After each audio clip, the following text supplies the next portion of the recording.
Hey, I'm back again, and this time, because last time audio is better, this time I'm talking directly into the mic of this camera, so hopefully that will help it. And so what are we going to do this week? Well, I'm going to talk about places to get websites to buy parts or to find information. You could probably just Google it, but for fun, why not?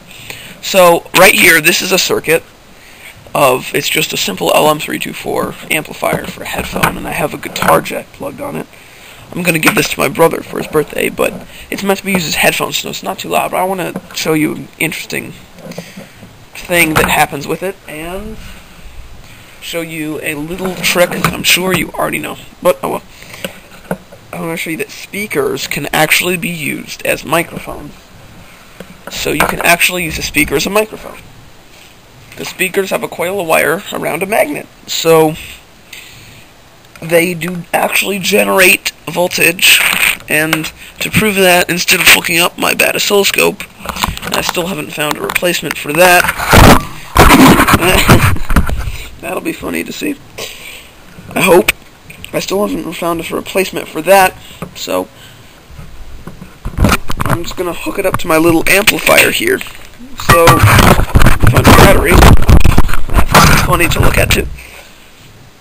Okay, here it is. So we're going to find a... Keep dropping. Okay. Okay, so you're going to see this thing that's actual feedback when you put this together. Here, can you hear that?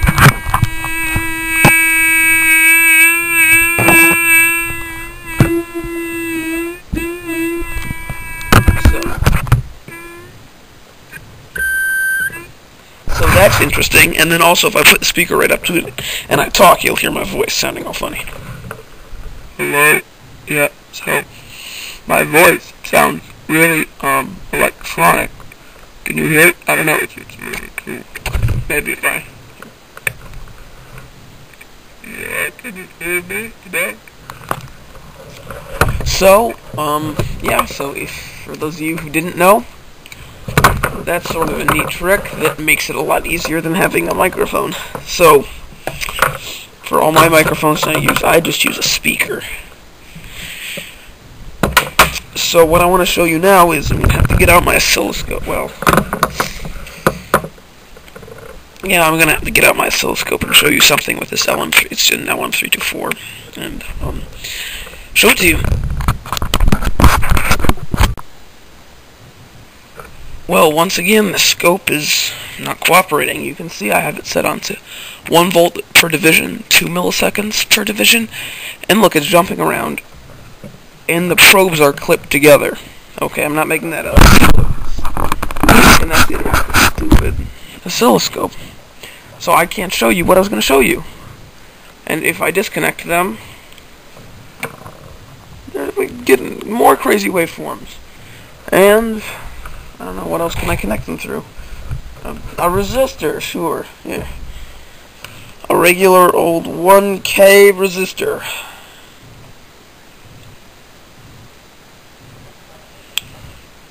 That was strange. Alright, finally, I hooked it up to a 1K resistor. And now it's flat. So now we can connect it to our circuit. Just don't get these oscilloscopes, they're so bad. So bad. So, see, I'm hooking this up to the input of my amp.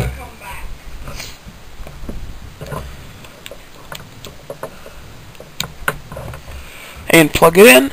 And if I talk through the speaker, you can see, oh, here it's got to be 0.1. You can see, you can see that there's a waveform there.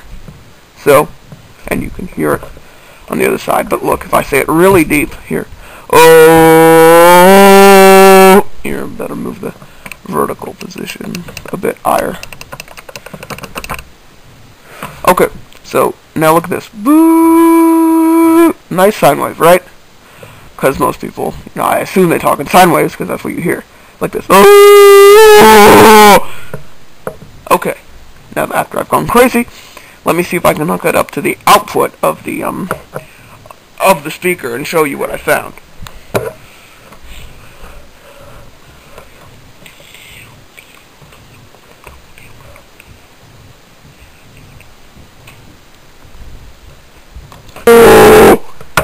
Something's wrong. No. Oh. Here, if I do it. Oh. The stupid scope. This is why you don't get these scopes. Oh. Oh.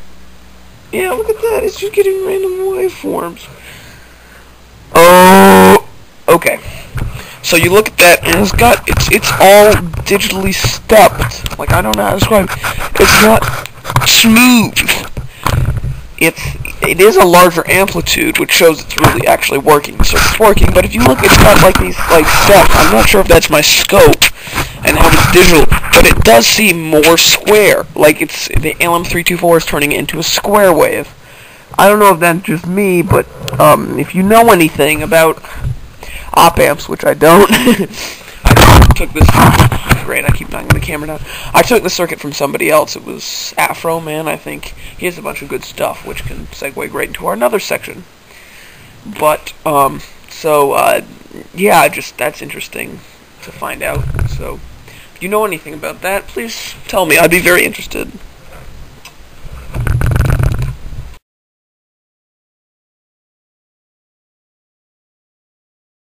So, to segue into our next section, Afro Man, his YouTube channel is a great place to get circuits, where you can get stuff. So, yeah, so here's some of the websites I found that sell electronics good. Can you see that? Yeah, SparkFun. I love SparkFun. I mean, the countless red boxes all over the place is definitely evidence of that. Plus that SparkFun logo. I have SparkFun all over the place. But yeah, so SparkFun is good. Oh, their little USB thing. Anyways, I love SparkFun. BG Micro is good because they're cheap. Electronic Goldmine. I haven't used them, but they look good. Google, obviously, if you need information, you Google it and you get the results about right away. All Datasheet, they have a lot of data sheets, not necessarily for the manufacturer chip, but if you're just looking for basic, pinouts or basic specs, that'll do.